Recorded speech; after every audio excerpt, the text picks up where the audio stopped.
Recharge करने का आपके पास आकर के मैं आता ही रहता हूं।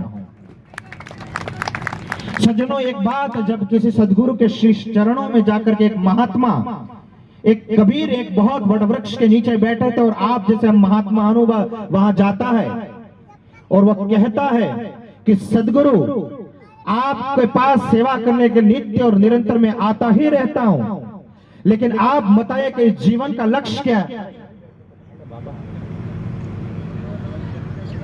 आपके पास आता ही रहता हूं, लेकिन इस जीवन का लक्ष्य क्या है? What is the aim of this life? इस जीवन का अर्थ क्या, लक्ष्य क्या है, ये मुझे बताए सदगुरु। मैं रोज आपके पास आता हूं, लेकिन मुझे इसका अर्थ समझ में ही नहीं आया।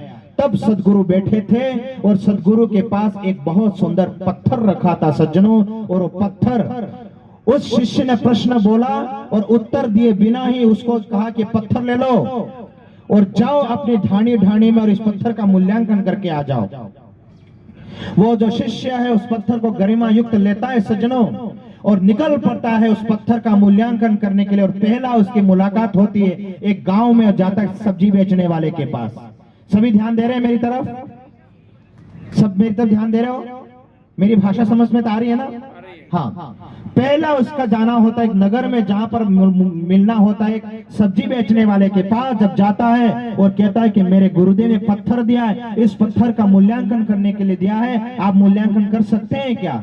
तब वो सब्जी बेचने वाला कहता है सज्जनों कि देखिए मेरे पास इतना ज्ञान तो नहीं है, लेकिन आपने देखा होगा जो सब्जी बेचने सामान्य अपने गांव के जो होते हैं वो लोग पत्थर के बराबर अपने उसके पास 1 किलो 2 किलो का बांट नहीं होता है, तो उसके अनुरूप वो क्या कर तोल करके रख देता है। वो कहता है कि मेरे पास इतना ज्ञान तो नहीं है, लेकिन हाँ ये जो आपके गुरु ने जो पत्थर दिया है हो सकता है 1 किलो का होगा, 1 किलो के बराबर में सब्जी तोल के आपको दे देता हूं। तब उस शिष्य ने कहा नहीं, मेरे सदगुरु ने इसको बेचने के लिए नहीं कहा है, मेरे गुरुदेव ने कहा है कि इस पत्थर का केवल मूल्यांकन करने के लिए कहा है, तो इसको बेचने के लिए नहीं कहा है। तब वापस वो पत्थर ले लेता है और फिर आगे बढ़ता है, अलग नगर में जाता है। फिर उसकी भेंट होती है एक बर्तन बेचने वाले के पास। बर्तन बेचने वाले के पास भी जाता है, वही प्रश्न रिपीट करता है। फिर वो कहता मैं बर्तन दे दूंगा। करते करते करते करते कई जगह पे जाता है और अंत तो गत्वा वो एक हीरा बेचने वाला हीरे के पास जाता है। और हीरा पारखी को क्या कहते हैं? जोहरी कहते हैं ना। तो वो जोहरी जो होता है सज्जनों, उस पत्थर को लेता है, उस पत्थर को पहचानता है, तब उसको समझ में आता है कि ये पत्थर ऐसा सामान्य पत्थर नहीं, बहुत दिव्य पत्थर है। तब अपनी दुकान में रखता है, चौकी लेता है, साफ सुथरा वस्त्र रखता है और उस चौकी के ऊपर पत्थर रखता है, प्रणाम निवेदित करता है। और प्रणाम निवेदित करने के उपरांत वो कहता है उस शिष्य को कि जाओ अपने सदगुरु को जाके कह दो कि इस पत्थर का मूल्यांकन तो इस लोक तो क्या, तीनों लोक भी मैं नाप दो तो भी इस पत्थर का मूल्यांकन नहीं हो सकता है, इतना दिव्य ये पत्थर है, जाओ अपने सदगुरु को कह दो।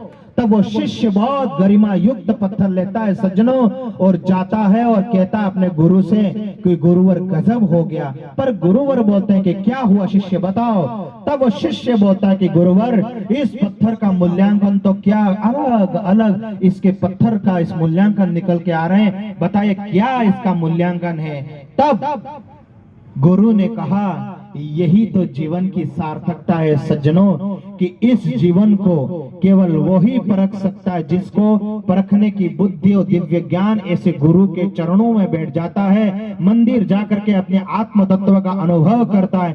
तब उसको पता चलता है कि जीवन का लक्ष्य क्या है। केवल खाना पीना और मौज करो ये जीवन का लक्ष्य नहीं है।